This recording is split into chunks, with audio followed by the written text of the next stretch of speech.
You're listening to The Human Upgrade with Dave Asprey.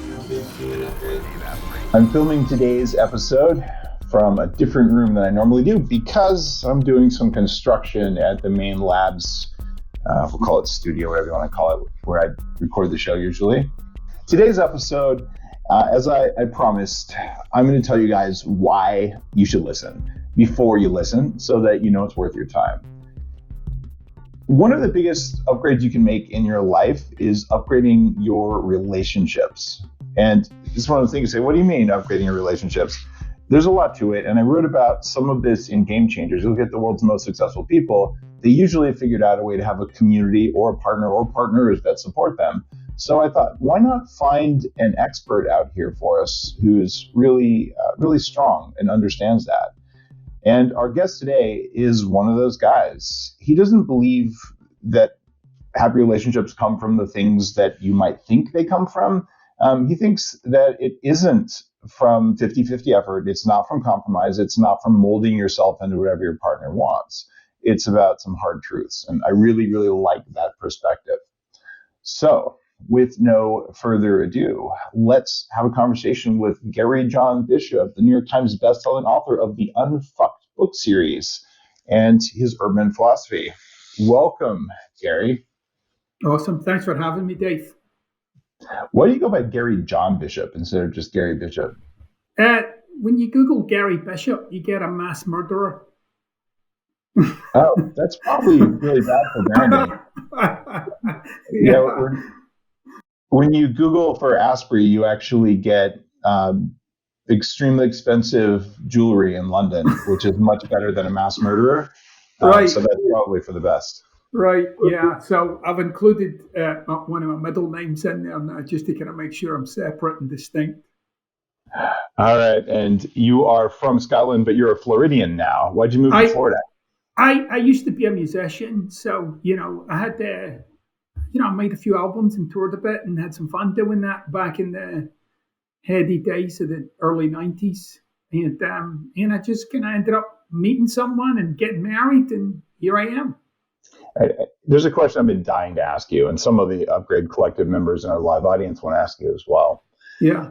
Is it possible that the entire Unfucked series is bullshit and it's just your accent that was the secret to relationships? Well, maybe. I'm not against the idea. There's nothing quite like getting told to get your shit together by Shrek. So, I don't have a problem with it. But there is some good wisdom in there and some good philosophy. So if you can include both, I think it tends to penetrate a little better.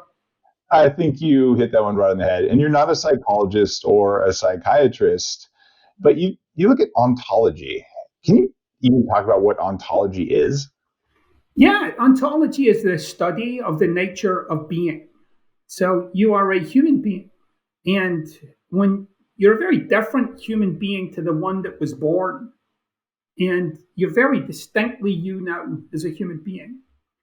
And that kind of persona, if you like, was produced as a result of certain things in your life. So what you're left with is basically default ways that you are, or in other words, default ways of being. And I'm fascinated by those. I'm captivated by them. And when you start to distinguish a human being through the lens of being, a lot of it makes sense. Like, it just makes sense. There's a logic to a human being that when you understand their ways of being, it's not challenging at all to understand. So if that's ontology, which is the nature of being, you also look at phenomenology, which is phenomena different from the nature of being. Right. Yeah. Where's all this coming from? Like, this seems extremely cerebral, but your books are very readable. Right. So how'd you get into this weird kind of esoteric stuff? Well, I started to work on myself, 12, 15 years ago. And some of the work, I did some workshops, I did, reading, but it was around ontology. It was around that phenomenon. And it just got me into it. It got me fascinated by specifically those kind of windows of philosophy.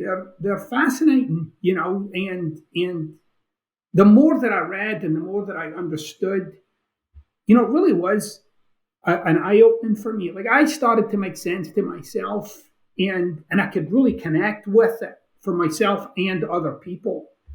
And so now it's just, it's my passion. It's I love giving people something that might be philosophically deep, but in a language that they can embrace fully. And I feel as if that's a big part of what I do. It's a good description. One of the big things you talk about is getting outside your head, which, funny enough, is one of the laws in my book Game Changers, where I looked at 450 high-performing people, statistically analyze what they all do, or at least most of them do, as best practices. And one of those happened to be get outside your head. What do you mean about how to get outside your head?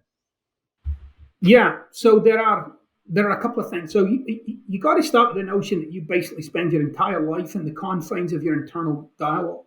Right? So sometimes it's a monologues, like observational. Sometimes it's back and forth with yourself. But I don't think many people really notice the nuances of that, and that you're constantly shaping not only your own experience, but without being too woo-woo about it, your own reality, right? I mean, you're in a situation, yet it's different for all of us than what's shaping my experience.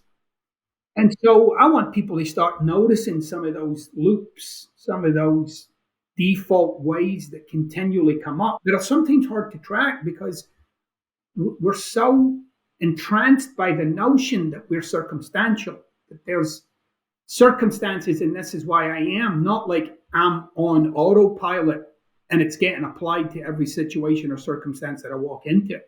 So that growing awareness to me is the beginnings of really starting to get out of your head and get into some kind of life that you're more attracted to or drawn to.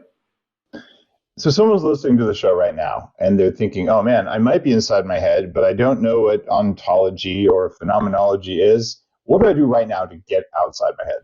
Yeah, I think you have to first look at the areas of your life that you feel as if don't work as well as they can do. And zero in on those, because there's something at play that goes beyond the circumstance. We all use the term like, a self-limiting belief. But you actually don't know what your self-limiting beliefs are. You live them. You are them. So if you look in an area of your life that's not working, you'll see there's a certain way that you are there. It's given by some fundamental view of what you're engaging with. And so all your answers are coming from that view, that perspective, if you like. So that's when I start people on that pathway of you got to question your own wisdom. You got to question what you've come to believe to be true. And not necessarily so that you don't believe it anymore, but actually to start to question that there could be, in fact, other views, other aspects, other ways for you to engage with this area of your life. A lot of your stuckness in life comes from a very distinct place. There's a lot of biohackers out there who are doing breath work. Like holotropic breath work helped me a lot in the early days to literally get outside my head because you're floating around in the room. Or they're doing, mushrooms or LSD microdosing or, a bunch of different drumming and all those sorts of things. Mm-hmm. How much does your definition of get outside your head to improve your relationship revolve around those kinds of practices? None of those practices, but I think if you engaged with some of the stuff that I say, that you'd actually get a pathway for yourself, whether you're doing those things or not. Okay, so they're not necessary. No, it's a growing sense and awareness of not only who you've become, but why you've become and the impact of all of that. Like, how is that playing out in your life? And it's not just your junk, it includes like what you've come to believe, like I said, come to believe to be true or what's possible. Like, you'll see that you're constantly bumping up against what you've come to believe. So we all have, at least in my view of reality, we all have a lens that we see the world through. And the lens is colored by your time in the womb and by early childhood experiences and all this stuff we saw our parents do. And then whatever happened the first time we asked someone on a date and all sorts of bullies and just weird crap. Right. When people are finally done getting outside their head and looking past that lens, what's usually left? I think that's a brilliant question. Um, I think if you can see your persona and what it does, you'll be in the presence of nothing. What was the single biggest, well, I'm going to say flaw in your lens that you've discovered in your own life? Like what was one thing in your relationship that you thought was absolutely true that turned out to be total BS? That who I am is defined by how hard I work. Like I'd come to relate to myself as this kind of guy, and I realized I'm not necessarily that guy. Like I could be that guy, and I in many ways am by default. But what I really started to get fascinated by was, okay, and what else? Like, how can I play with this? How can I experiment with this? How can I explore my own human beingness from this place? And that's been a lot of what I talk about. So if you're not defined by working really hard, what are you defined by? Well, most people are defined by how they feel in any given moment. So I don't define myself by that. Like I feel lots of different ways. Some of them are empowering, some of them aren't empowering, some of them I prefer, some of them I don't. And there's a lot of ways that I feel that I have literally no say in it. Like, I find myself irritated. I'm not somebody who's like, let me get some irritation on today, right? I go into the world and get pissed off at people or something, but that happens. So what it comes down to is that I fully embrace all that's here, and then everything else is just a function of my willingness to intervene with that and express something new about this that I've never quite expressed yet. Okay. You have a gift for words because you're an author like me, and you have only one sentence to define yourself. What would it be? Compassion and honesty, whether you like it or not. There you go. I like that a lot. So after you work through a lot of your garbage and you stopped doing that shit, which is the title of your other book, that's what you were left with, which is really cool. All right, let's get into relationships. I want to know a little bit about you, because when people are going to take relationship advice from you, they need to know what kind of a guy you are. Yeah. So I'm just say you're pretty solid. And there's 3 parties in a relationship, and I'm not talking about those thruples or anything like that. What are the 3 parties in a relationship, the way you talk about them? So there's you, there's the other person, and then there's this third item called the relationship, which is not you nor them.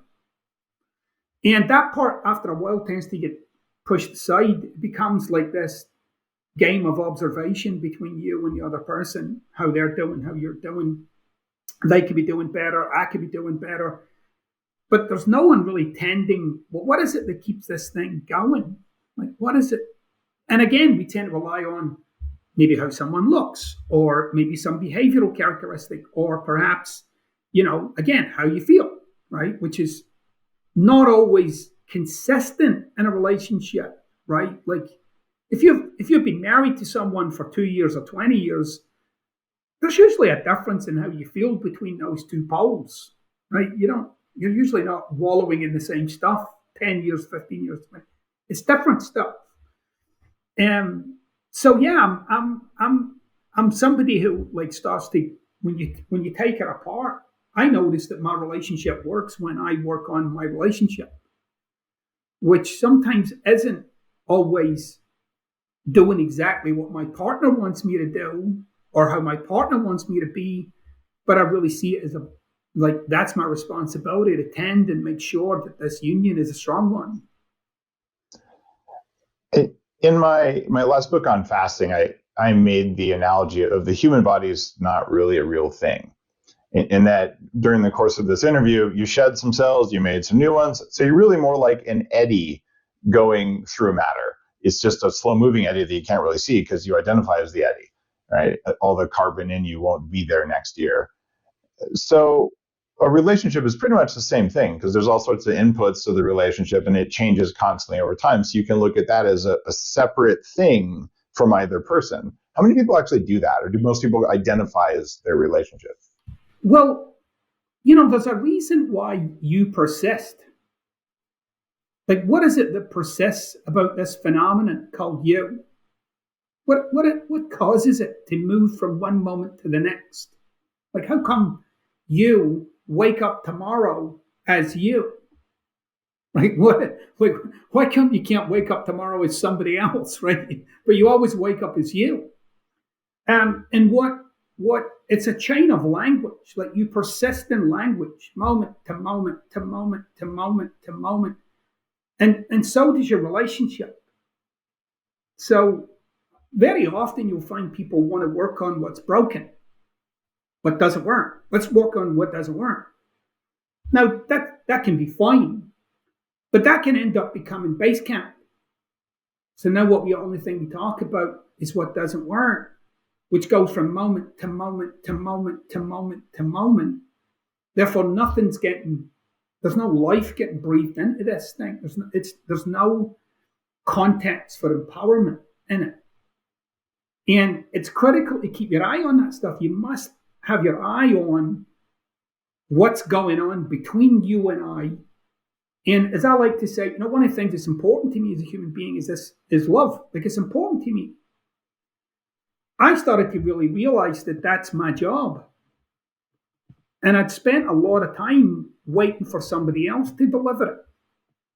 A lot of time in my life waiting for somebody to show me the love, right? We even say that.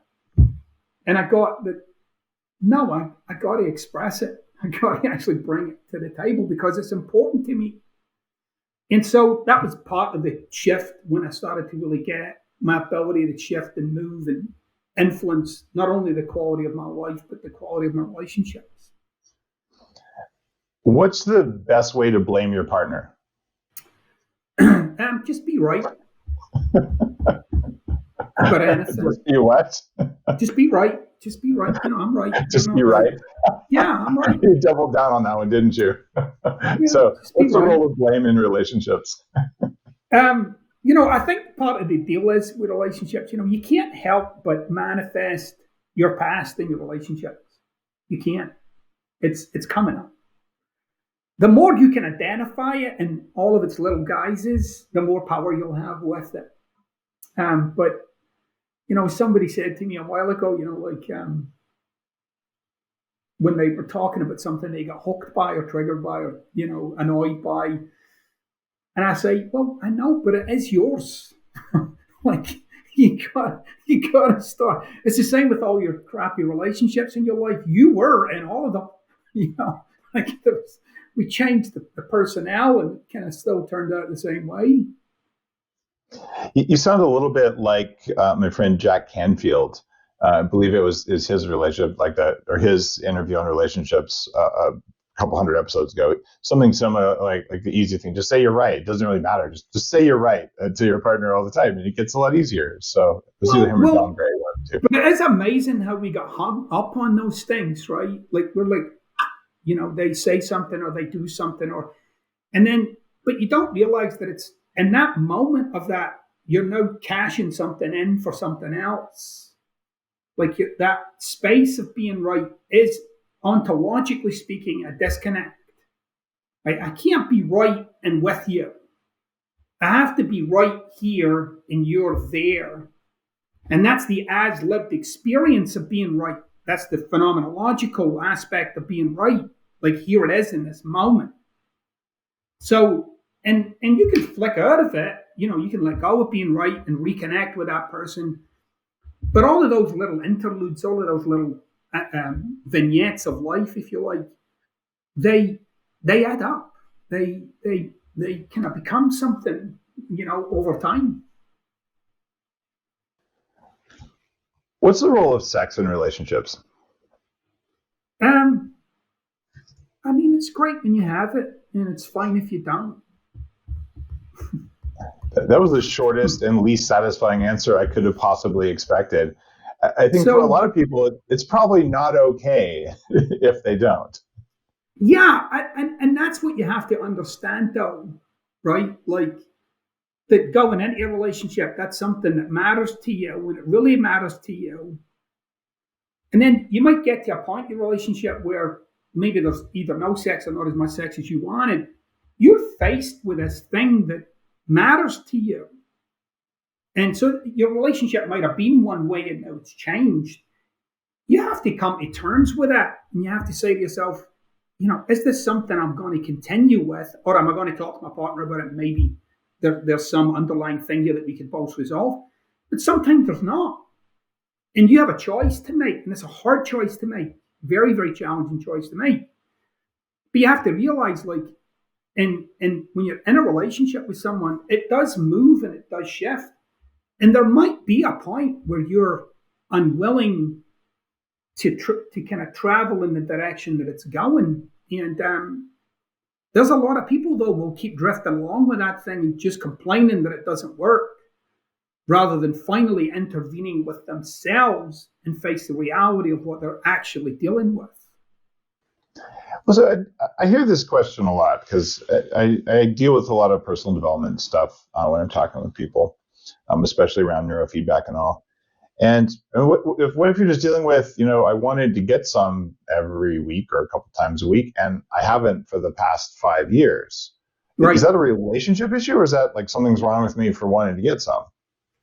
Well, I mean, I think that's part of the reason why I wrote this book. I think you have to get really clear about what's walking into your relationship, right? Like one of the things that I talk about in this book is I say, your relationship is an agreement between you and another person, okay? And you, for instance, if you're married, and in the Western world, that includes some kind of spoken agreement.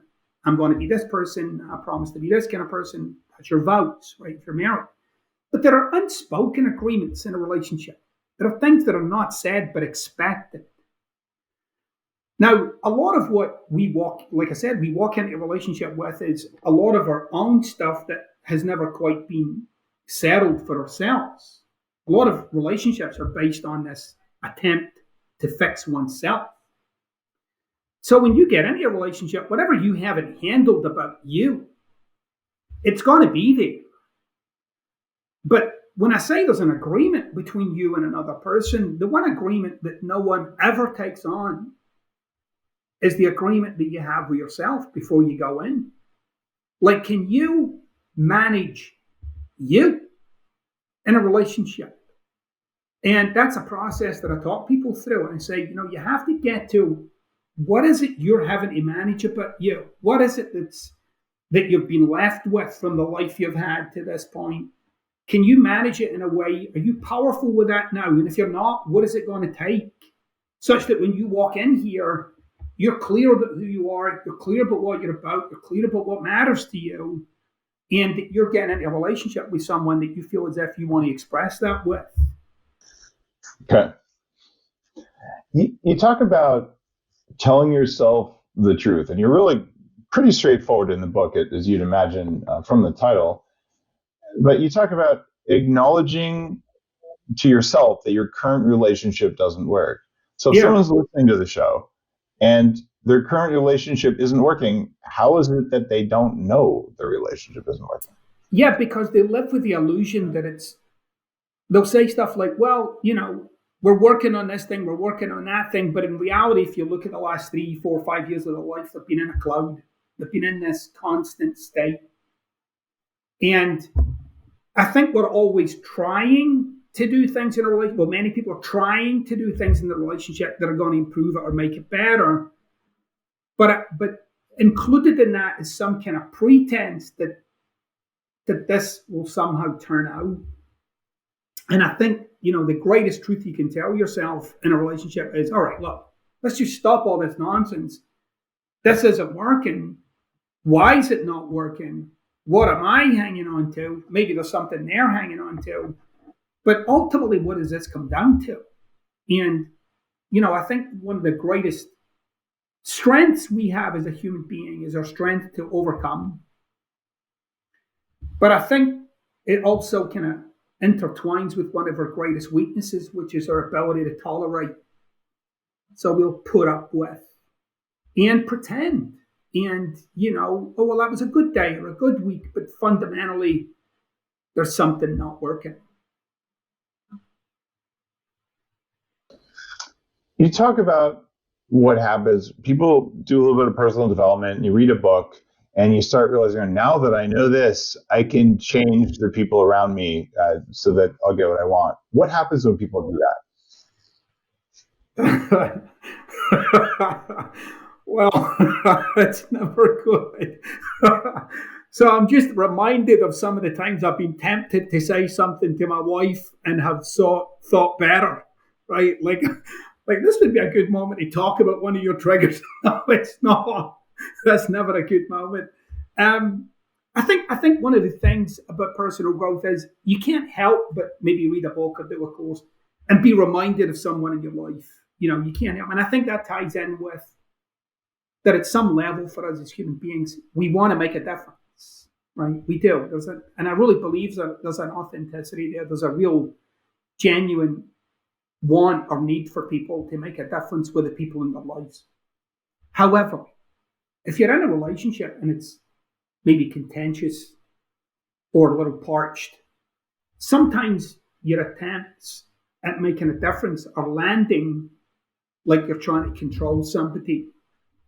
So, I always pull people back to them. I always say, look, do this for you. Do the work on yourself to expand yourself and grow yourself and it really, deepen your experience of being alive.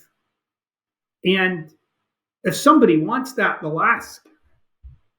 And if they don't, they won't. But, my wife's, for instance, whatever growth work she does, that's her thing. It's not. So you don't go to seminars together. You don't both read the same personal development books at the same time. That's not at all a part of your relationship. No. It was once upon a time we would maybe read a book or we've done workshops together. But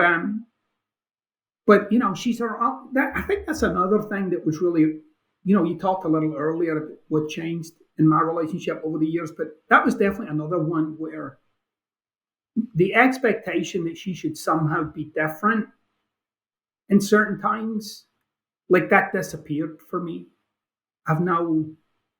There's no way she needs to be. She can just be whatever way she is, and that's okay. Who the hell am I anyway? But what I've found is the more room that I give to that, the more space that I create for that, whatever it may be, it just doesn't do any real damage for either of us. What would have happened if you had said, all right, I'm going to do all this work on myself and on my relationship, and your partner had said, I'm not going to do any work on myself? If I'm not the same person in this thing, then it can't be the same thing. But if I'm going to be the same person about them, then this is going to be the same thing. I had a very similar thing with my mom many years ago when I just took on for myself that I'm going to love this woman unreservedly and that she can just do what she does. And my relationship with her was never the same after that. And she didn't do a thing. She never did. It was all, because you spoke earlier a little bit, our lens. If I engage with you through the lens of love, and I keep bringing that to the table because that's important to me and I like being that guy, there's really not a lot you can do to mess with it because I'm choosing to love you the way you are. You don't need to be somebody else for me. Now, that doesn't mean to say I'm floating around here like Gandhi, just on a little bed of existential goo. But it does mean that I have leverage in my experience of life in a way that I'd never had before. What do you say to people who are saying, yeah, well, my partner's not really what I need, but they pay the bills really well. They're nice to the kids. They don't cherish me, but they don't lock me out of the house and get drunk every night or whatever. What's your message in that situation? Well, I think you have to look at those things, right? Like, looks after me and they don't do this and they're a good person. I feel looked after and blah, blah, blah, blah, blah, blah. And you got to look at all of that. And here's what you'll find. You're leaning on all of that stuff to handle what's underneath it. And what's underneath it is the truth. Like, that's the truth. The truth is, whatever it might be, right? Like, I don't love you. That's the truth. And then all this other stuff, this is part of the pretense now. This is what I'm going to know. This is how I'm going to convince myself that that's okay. And so you can do that. I'm not saying you can't do that. I'm saying you can do that, but you need to, but it would really behoove you to get straight with yourself that that is what you're doing.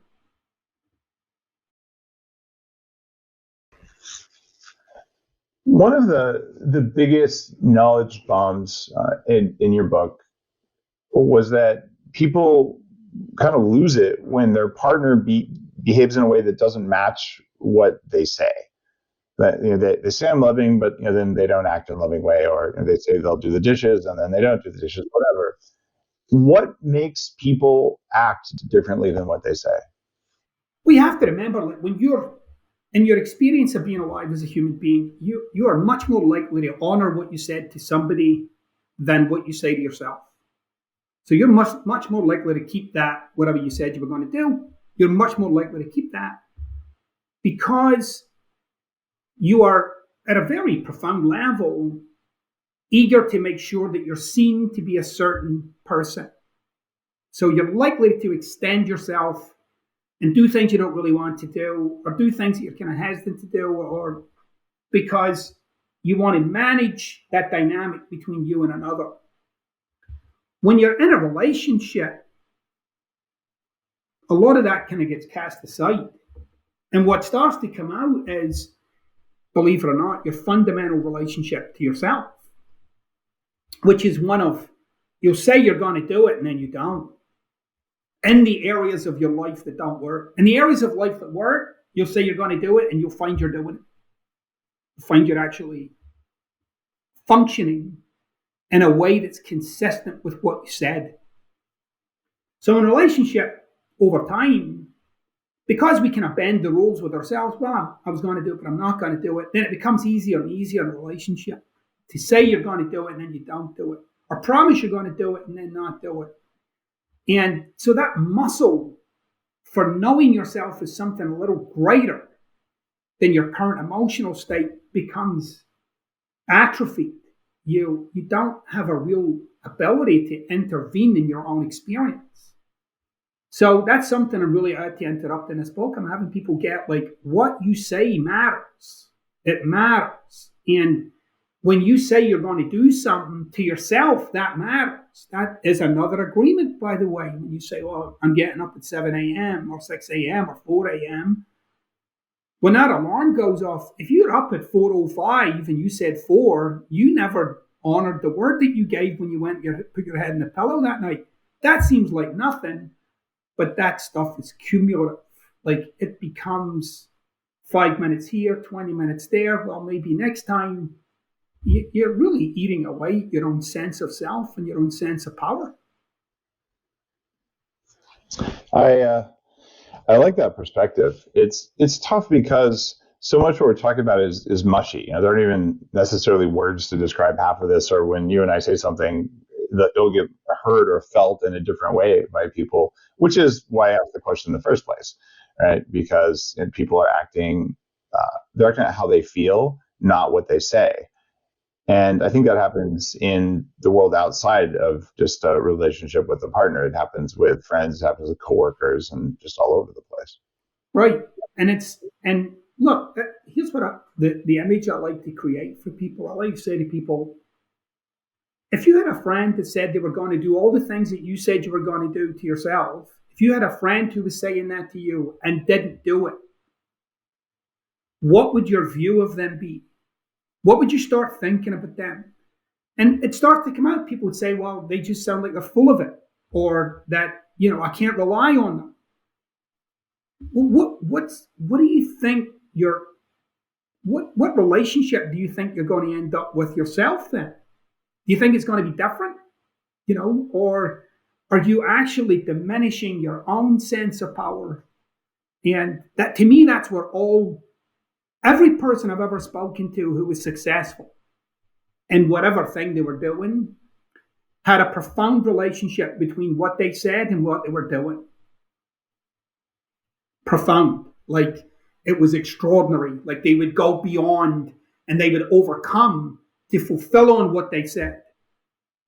And even though it might have been causing them great discomfort or even pain, they drove through. They continued to produce and produce and produce in a way that's consistent and lining up with what they were saying. Talk to me about deal breakers in relationships. What are they and how do you deal with them? Yeah. I think we talk a lot about this in our everyday kind of language. We talk about, if this ever happens, I'm out. And one of the examples that I give is, people will talk about if infidelity. If there was ever infidelity in my relationship, I'm out. And it ultimately ends up, though, not always being the case. All too often there's infidelity and then people keep going.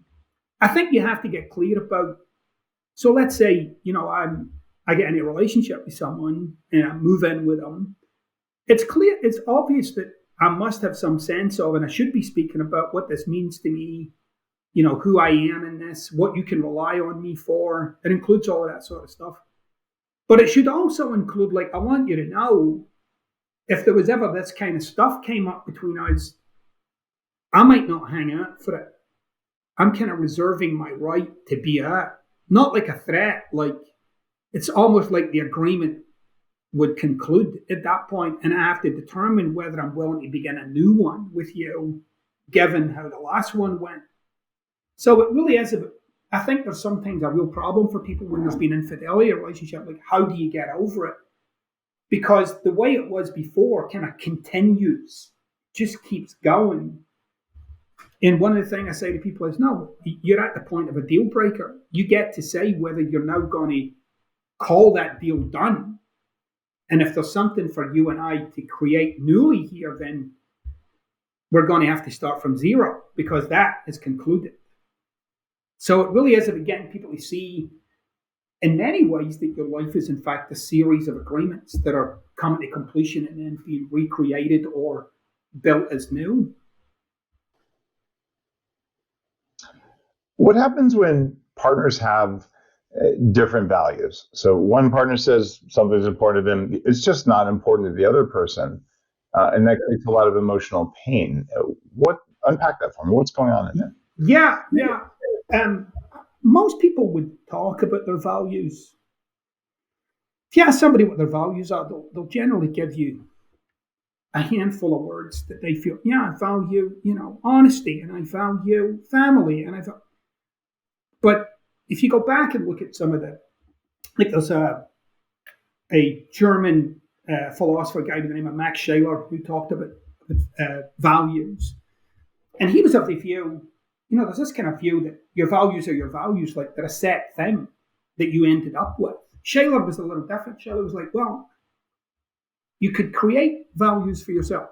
You could literally make up values and be guided by those values.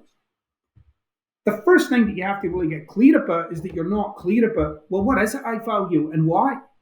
And why does this matter to me so much? And where I flip it in the book is I say, okay, so you value partnership. All right, good, that's your job. Or you value adventure. Okay, good, that's your job. And that flips it in relationships because usually what you're doing in life is looking for what lines up for your values rather than bringing them to the table. So you'll see there's a lot of space in there. You don't have to have the same values. And you can create and recreate values.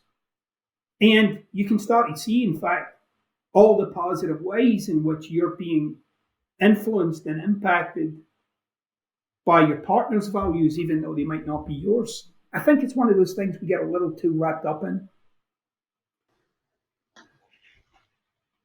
All right, I could see that. You talk about breaking up to get together in your book. Yeah. What does that mean? No one starts a relationship with, thinking about how it would break up. But I encourage people to do it. I say, and I've done this with people in business too. I'm like, this partnership sounds good. How would you get out of it? Like, how would this thing come apart? And what would you do? And what's the agreement if you're going to get out of it? And so I encourage people to really look at, like, yeah, how would I break up with you? How would I do it? Like, what would it take to happen for me to get myself to that point? And what I notice, and I've coached a lot of people in this over the years, when people are going through that time of breakup, they inevitably resort to some kind of default kind of survival mode. And then you look back on that time and people are left with regret or resentment or frustration or anger still residing. I say, if you sorted it out at the beginning, this is how the breaking up is part of being together, and that it might happen, but I'm reliable for being this kind of person should that ever happen. I think it settles something for a lot of people, like, yeah, we'll make it. We're human beings. This might not work, and it's okay. When you talk about kind of planning for the breakup, are you a fan of prenuptial agreements? Are you a fan of married people, maybe? Just saying, all right, if we were going to fail, what would it look like? Right. I mean, it takes away a lot of that mystery, right? I mean, I wouldn't say, I don't have a prenuptial agreement with my wife, which I don't think she would have wanted one. She was worth more money when I met her than I had. But anyway, but there's an integrity to it. There's an agreement in place. There's a ground there that you both know is there. So I do believe that knowing and being straight about who you are and what you can be relied upon for, even in the event of this, what could be a disaster for you, splitting up your partner, that we'll come back to that point. Will you manage yourself even in the split up? Or are you going to get hooked and caught up in the drama and, the subterfuge and that? Or are you going to, or is there some kind of line there where you can retain some sense of who you are? So is that a yes or a no? Well, I'm not. I'm a fan of agreements. I'm a fan of agreements. I think and we're surrounded by agreements. Okay. But I'm a fan of agreements because I think they bring clarity and certainty, and that's a good thing in a relationship. I'm actually a fan of prenuptial agreements. If you just have that conversation, it says, you know what? If something doesn't work, you're safe because versus, oh my God, what is he or she going to do if it doesn't work? And so that it makes all kinds of fear, but most people aren't mature enough when they get in their first big relationship to do that. I know I wasn't when I was married the first time. So that wasn't a conversation. I said I wanted a prenup, but it was more out of fear. And then we never did it. And besides, I didn't have any money anyway. So the prenup would have been like 2 pages of like, I get the couch. I don't even know. Yeah. I agree with you in terms of, like, I love the clarity. I love the sense of, like, and you'll know this from experience if you've had a prenup, the kind of grounding that it gives you. Like, things can settle down and we can just be in this relationship. It's amazing what impacts a human being. It's amazing what's in the unsaid in what's not clear and how that conspires to undermine a relationship. And that's why, I talk about in this book, not only like the agreement, as I said, that you have with a person, but the agreement that you have with yourself. You must have your feet both in, which a lot of people think they do. But when you do have both feet in a relationship, there's only what works. What would you say to people like my friend Esther Perel? Or maybe Chris Ryan? They've both been on the show. Chris Ryan wrote Sex at Dawn, a convincing biological argument that we're not supposed to be monogamous. Esther Perel says relationships are changing into self-actualization relationships instead of, I'll take care of the farm with you kind of things. Where are you on that spectrum? Human beings are addicted to certainty. So you can't escape that. So I don't care what you do. If you, and I'm not saying those things might not work, but you are addicted to certainty. Human beings have a fundamental fear of the future, what's coming. That's why we're always trying to predict what's coming. We're fascinated by people that can foretell what's to come. And that's hardwired in all of us. It's why we watch the TV shows that we watch. It's why we educate ourselves in the way that we do. We are preparing for the life that's yet to come. And uncertainty rattles us. It's really interesting. I think you must be right. That kind of blew my mind a little bit because I'm not afraid of the future. I'm excited by it, and I'm doing my best to make it happen the right way. So I guess being afraid of that's never occurred to me until you just said that. But that sounds very accurate. So I'm gonna go with your perspective on it. So let's say someone's afraid of the future, but if you're in a relationship, you haven't had a conversation about exits. Right. You're already afraid of the future if something isn't working perfectly. And you already said relationships don't work perfectly, right? So you're damned if you do, damned if you don't. Right.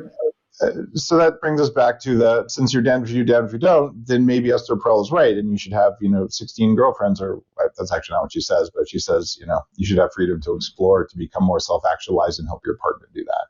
You don't buy into that at all because it's uncertain? No, I don't think it's, I think it sounds a little too, like you could do that, but at some point for you or whoever you're in a relationship with, that unnerving need for certainty will creep in. Like and at some level, let's say I have 3 different partners. At some level, at the beginning of that, I might be excited by that and pumped by that, and completely, gotten by that. But at some level, that'll become the normal. That'll become the certain. That'll become the routine. That'll become what I'm relying on. Human beings both crave change and resist it. They're always at the crossroads of like, how can I do something new? But it's got to be kind of familiar. Like it's got to be something based on something that I already know or think or believe to be true. And so that kind of, I really do agree with that notion that no one's having original thought, not truly original thought. It's all based on, it might be a new combination of thoughts, but not like truly like MCT oil, right? Right. So that's a good analogy. But at the same time, you can't. There's some humanity about each of us that you just cannot ignore. You cannot ignore like human beings, really are fascinated by the notion of things being the same while simultaneously being annoyed by it. It seems like a big myth to me because you can say, I'm scared of uncertainty, so I have a monogamous relationship. But then your spouse gets sick. Oh, I didn't expect that. So then you do all the suffering and all that stuff. So then what we do is we have the strategy of having one spouse with uncertainty because they might not be there someday for whatever reason, or what in technology we would call like a RAID strategy, a redundant array of inexpensive spouses. So that way, if one of them gets sick, you have 2 more. And that sounds really bad, except if you look at how that was done in multiple cultures throughout history, I'm thinking about my next door neighbors when I was 19. They were from Ethiopia. And I said, yeah, my grandfather had 9 wives, and he actually did. And I said, are you going to have 9 wives? Right. And God, no. Like one would be plenty for me. Like I don't want the management burden of that. So we basically, if you're going to be non-monogamous, you have to deal with all of the emotional aspects that you have in your book, but with each of the people, and then it gets multiplied between all of the other people. And that's why most of the under 35 friends I have who've said logically, non-monogamy makes sense to me. So they ignore the feelings because they're doing the thinking, and then they get out there and go, "Oh my God, this is really hard. In fact, it's chaos. Very complex. No one's happy." Right? Very complex.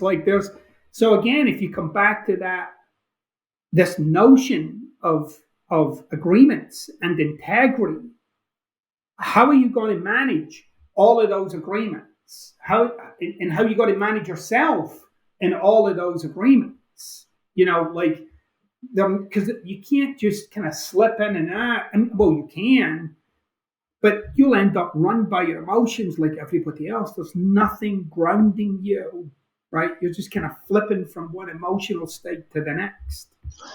You really have to have your shit together to do that. And I do know some people, usually who've done a lot of personal development work, who are joyously non-monogamous or have multiple partners, and they actually really like their life, but it's because they've done a lot of work. And so I'm not judging either direction. I have friends who are happily non-monogamous. I have lots of friends who are happily monogamous, and more friends who are unhappily monogamous, which is why I want to have you on the show, because this appears to be an epidemic.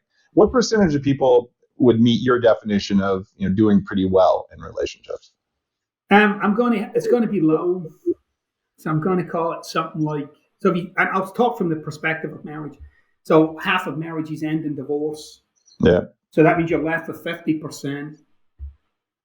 How many of them are actually working and happy? Probably not that many. So you would say, like, my number was 30%, and I kind of heard you say 30% and then second guess it. So yeah, I'm down there somewhere. I'm down 20s and 30, 20 to 30%, right? Which is horrible. Like, that's horrible. That is not a good number. But what I did want people to get with this book is, you could have a relationship that actually worked, but there's some, again, cold truths that you have to face, and then really have to start to take on. A lot of what I'm talking about here is that kind of trait of existentialist philosophy of being responsible.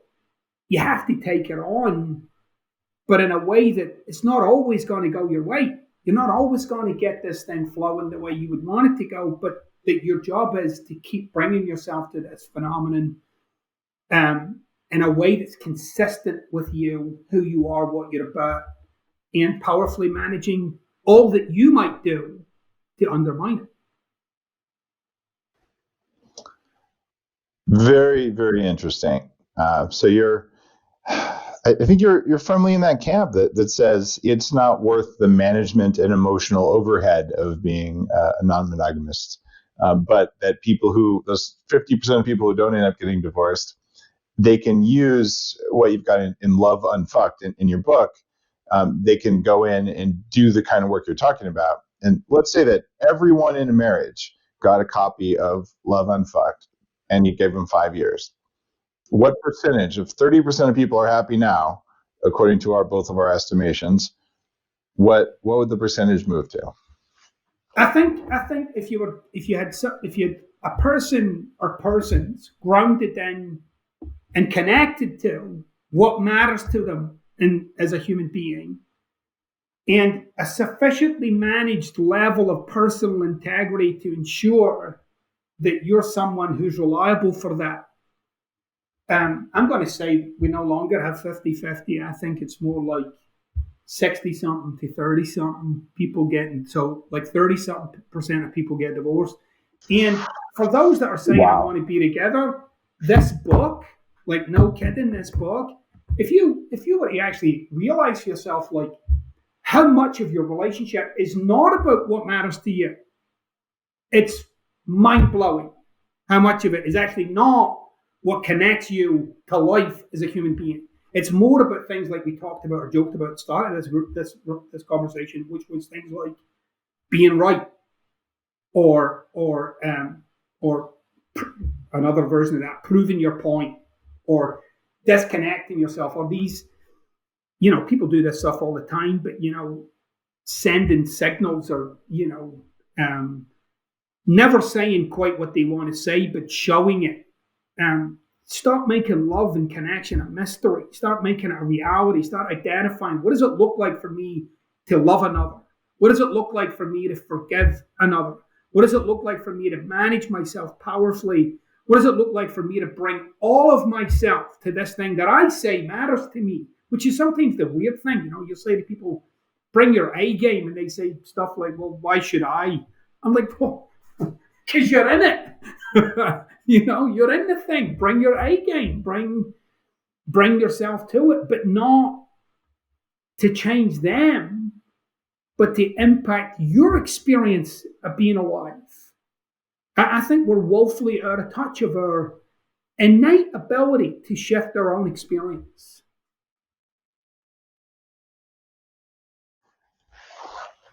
So you think that we could double the percentage of happy relationships if people read and put the knowledge in your book to work? And it's about 3 or 4 hours for the audiobook version. It seems like it's probably worth doing to read it. How much work is it to actually do what's in Love Unfucked? Yeah. I mean, is this an hour a day? Is this both partners together? Kind of walk me through what it would be like if I read it, my wife read it. What would we do? I would say,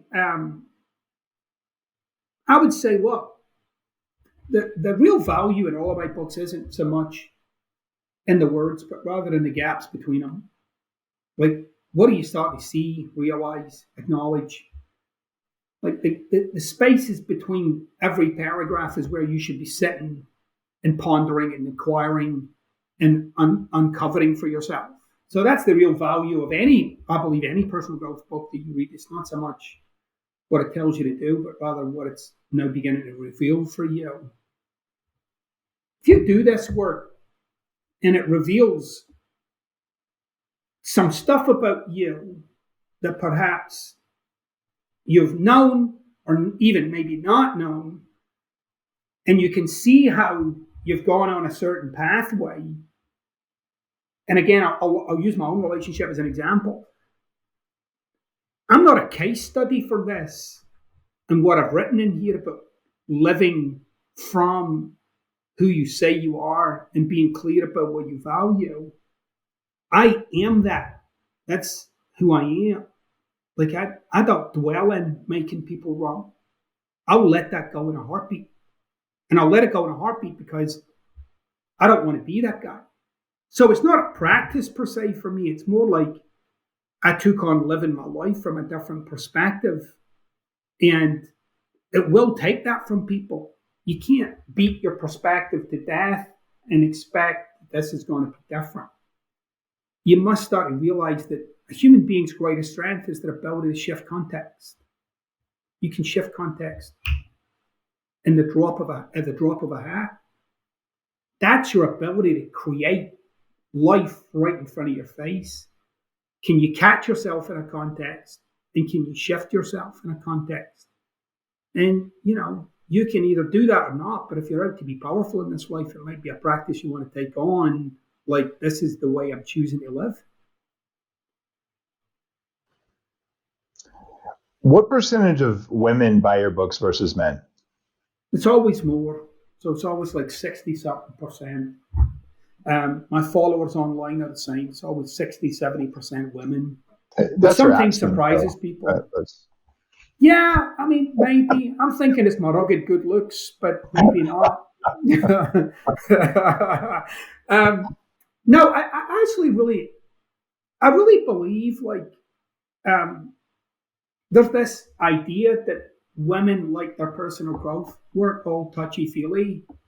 And I found that not to be the case at all, right? I actually have found that the people who are drawn to my work are sitting there going, just tell me the truth. Like, give it to me, I can take it.